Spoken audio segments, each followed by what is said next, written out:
Shalom, salam damai sejahtera. Hari ini saya akan membahas tentang tema umum kita, anti gratifikasi. Tema secara khusus yang saya ambil adalah gratifikasi menurut pandangan Alkitab. Pengertian gratifikasi pemberian dalam arti luas, yaitu meliputi barang, uang tambahan, uang rabat, pinjaman tanpa bunga, perjalanan wisata, pengobatan cuma-cuma, atau pemberian fasilitas. Secara positif, gratifikasi berarti pemberian hadiah dilakukan dengan niat yang tulus dari seorang kepada orang lain tanpa pamrih. Pengertian ini mengandung arti pemberian dalam bentuk kasih tanpa mengharapkan apapun sesuai dengan pengajaran iman Kristen. Hidup orang percaya berlandaskan kasih. Hidup saling menolong dalam doa ataupun dalam bentuk pemberian-pemberian seperti yang diajarkan oleh Rasul Paulus dalam Kisah Para Rasul 2 ayat 45 tentang bagaimana cara hidup jemaat mula-mula. Mereka saling menjual harta benda mereka dan saling membagi-bagikannya sesuai dengan kebutuhan mereka masing-masing. Orang percaya wajib hidup saling tolong-menolong, saling mengasihi, saling melayani sebagai satu kesatuan tubuh Kristus. Paulus pun mengajarkan tentang memberi dalam bentuk uang dalam 2 Korintus 8 ayat 1-15 supaya terjadi keseimbangan antara jemaat yang ada di Yerusalem yang membutuhkan dukungan. Pemberian yang diajarkan Paulus dalam bentuk uang sebagai dukungan kepada Yerusalem saat itu. Pemberian yang diberikan sebagai bukti kemurahan hati, bukan sebagai pemberian yang dipaksakan. Jadi, orang percaya memberi atau menerima pemberian dalam segala bentuk dengan tujuan terjadinya keseimbangan dalam tubuh Kristus, memberi dengan sukacita dan kerelaan hati sesuai dengan kemampuan. Secara negatif, gratifikasi artinya pemberian dilakukan secara pamrih. Gratifikasi yang dilarang adalah memenuhi kriteria sebagai berikut. Yang pertama, gratifikasi yang diterima berhubungan dengan jabatan. Yang kedua, gratifikasi tersebut dilarang oleh peraturan yang berlaku, bertentangan dengan kode etik, memiliki konflik kepentingan, atau merupakan penerimaan yang tidak patut dan tidak wajar.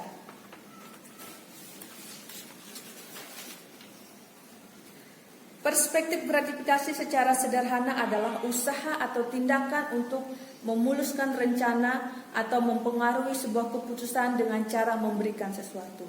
Pemberian jenis inilah yang sudah membudaya di masyarakat karena adanya interaksi kepentingan, teridentifikasi suap atau korupsi.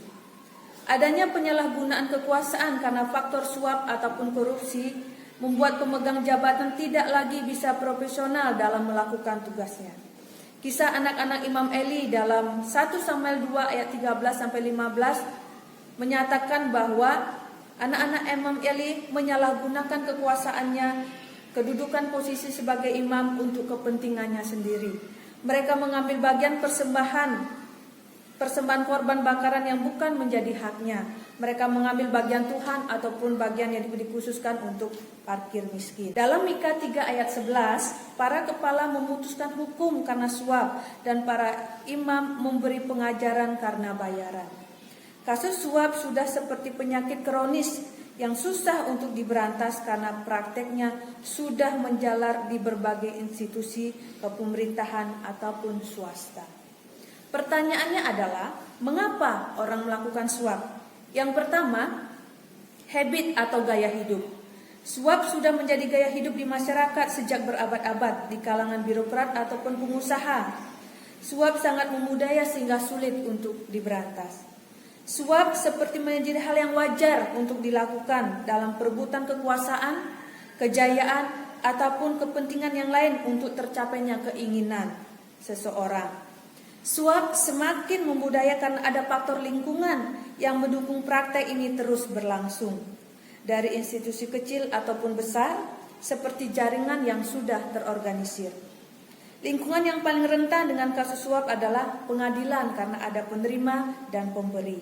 Dalam Alkitab Perjanjian Lama sudah mencatat praktek suap yang dilakukan sehubungan dengan jabatan. Yesaya 1 ayat 23, para pemimpinmu adalah pemberontak dan bersekongkol dengan pencuri. Semuanya suka menerima suap dan mengejar sogok. Alasan yang kedua kenapa orang melakukan suap adalah keinginan daging. Keinginan untuk menjadi kaya.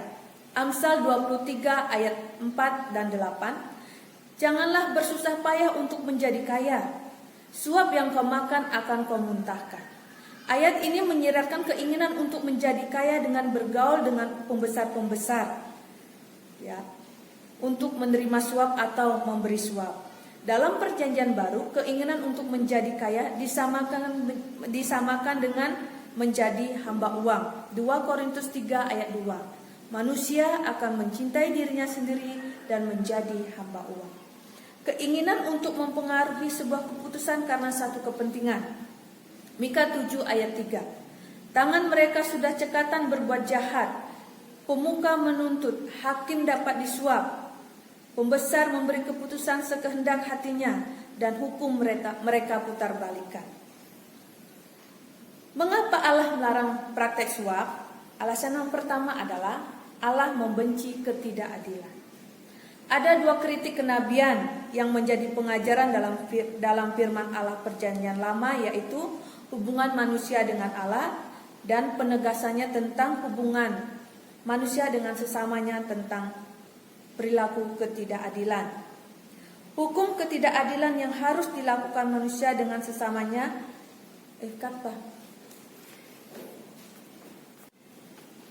Hukum keadilan yang harus dilakukan manusia dengan sesamanya berdasarkan akan sifat Allah yang adil.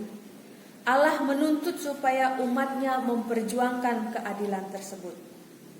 Suap membuat orang tidak profesional menggunakan jabatannya. Dalam Keluaran 23 ayat 8 dicatat, suap janganlah kau terima sebab suap membuat buta mata orang-orang yang melihat dan memutarbalikan perkara orang yang benar. Dalam 10 firman dikatakan janganlah bersaksi dusta terhadap sesamamu. Ini berkaitan dengan dunia pengadilan. Mengapa ada larangan ini? Karena saksi dusta dapat mengakibatkan kematian seseorang atau kesaksian yang palsu dapat membinasakan orang yang diadili. Jadi suap atau gratifikasi yang diberikan untuk mempengaruhi keputusan, kesaksian palsu mengakibatkan ketidakadilan bagi pihak terdakwa yang lain. Orang yang menerima suap tidak dapat mengambil keputusan dengan benar dan adil, dan Allah sangat membenci ketidakadilan. Ulangan 27 ayat 25. Terkutuklah orang yang menerima suap untuk membunuh orang yang tidak bersalah, dan seluruh bangsa itu harus berkata, amin. Suap adalah tindakan kejahatan di mata Allah. Dalam Perjanjian Baru ada kisah di mana Tuhan Yesus mengobrak-abrik pasar di Bait Allah.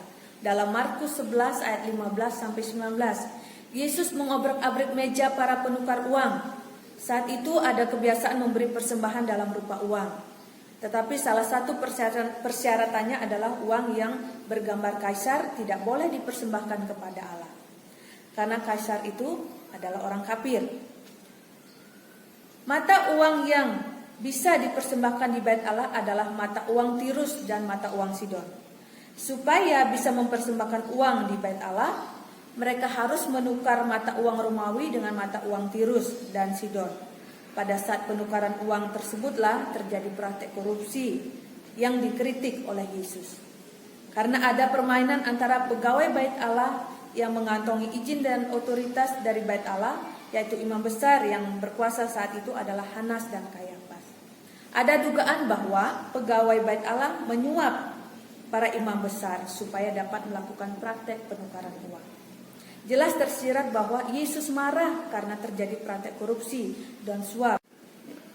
Yesus pun mengkritik pasar hewan untuk persembahan kurban. Yesus mengkritik pegawai Bait Allah, pelaku pemerasan atas orang-orang miskin yang datang mempersembahkan korban. Sebab hewan yang dibawa oleh jemaat pada saat itu dikatakan tidak layak untuk dipersembahkan, sehingga mereka harus membeli hewan kurban di pasar hewan pada saat itu, sehingga mereka menerima harga yang sangat mahal. yang ingin beribadah dipersulit dengan praktek penukaran uang dan juga pembelian korban. Alasan yang kedua, Allah menghukum pelaku suap. Yesaya 5 ayat 22 sampai 24, celakalah mereka yang menjadi jago minum dan juara dalam mencampur minuman keras, yang membenarkan orang fasik karena suap dan yang memungkiri hak orang benar. Sebab itu seperti lidah api memakan jerami dan seperti rumput kering habis lenyap dalam nyala api. Demikian akar-akar mereka akan menjadi busuk dan kuntumnya akan berterbangan seperti abu. Oleh karena mereka telah menolak pengajaran Tuhan semesta alam dan menista firman Allah yang Maha Kudus, Allah Israel. Ayat 15 ayat 34b, dan api memakan habis kemah-kemah orang yang makan suap. Jadi ada hukuman bagi pelaku suap. Bagaimana sikap orang Kristen menghadapi gratifikasi negatif? Yang pertama, memiliki sikap hati takut akan Tuhan. Takut akan Tuhan adalah perintah utama dalam hidup orang percaya. Artinya ada rasa gentar dan hormat akan kekudusan Tuhan. Kekudusan Tuhan sangat menentang dosa. Sikap takut akan Tuhan akan menghindarkan kita dari mengambil langkah yang salah, termasuk praktek suap. Amsal 3 ayat 7, janganlah engkau menganggap dirimu sendiri bijak, takutlah akan Tuhan dan jauhilah kejahatan. Lukas 1 ayat 50, dan rahmatnya turun-temurun atas orang yang takut akan Dia. Sikap orang percaya menghadapi gratifikasi yang kedua adalah memiliki sikap hati beriman kepada Tuhan. Beriman akan kuasa Tuhan berarti mempercayai bahwa Ia sanggup memenuhi segala kebutuhan kita. Tidak khawatir akan kebutuhan hidup sebab Allah tahu apa yang menjadi kebutuhan kita dan Ia menyediakan segala kebutuhan kita. Sehingga orang percaya tidak perlu melakukan hal-hal yang bertentangan dengan iman kita sebagai orang percaya. Tercatat di dalam Matius 6 ayat 33 sampai 43. Saya akan bacakan dalam ayat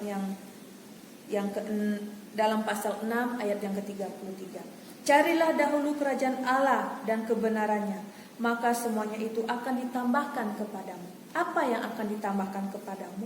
Yang dicari bangsa-bangsa. Dalam Matius 6 ayat 33 sampai 45, Yesus mengajarkan tentang hal kekhawatiran. Ya, orang percaya dilarang untuk khawatir. Karena apa? Allah tahu apa yang menjadi kebutuhan kita. Apa kebutuhan kita? Kebutuhan makanan, pakaian, hari esok, masa depan. Allah tahu kita membutuhkannya. Oleh sebab itu, perasaan takut akan Allah dan memiliki sikap hati yang benar kepada Tuhan akan membuat orang percaya terhindar dari praktek suap ataupun gratifikasi yang negatif. Demikian penjelasan saya tentang tema anti gratifikasi sesuai dengan pandangan Alkitab. Terima kasih, Tuhan memberkati.